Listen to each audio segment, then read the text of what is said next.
teman-teman cuba lapor dimanapun berada yang perlu sabunnya untuk para janda, yang perlu sabun Lolo, kita juga ready teman-teman ya.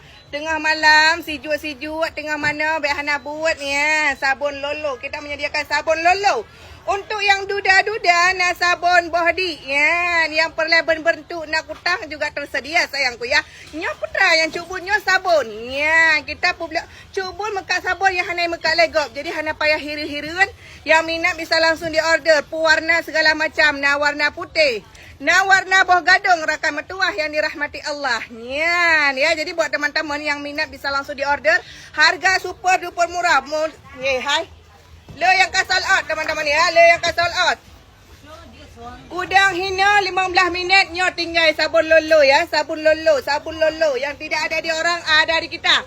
Yang minat sabun kutang BH juga. Ya, jadi ini sangat luar biasa teman-teman, bagus ya. Ini sangat-sangat luar biasa. Best seller yang kira-kira anak kerah hitam meja laju batanyo, yang kira-kira punggung kahanale warna Lolo sudah tidak lagi berwarna bergairah. Langsung aja pakai sabun ini teman-teman ya. Ini khusus untuk sabun kerah. Ya, Mban ya. Jadi yang mungkin tidak semangat pakai sabun Lolo bisa pakai sabun berkutang. Ya, Mbak. Jadi buat teman-teman rakan mertua yang dirahmati Allah, nyo best seller ya, udah sold out di Thailand. Hanya ada di tempat cubul sabun Lolo yang kira-kira kreh kahanale warna. Ya, kajak juga wahai teman-teman ya.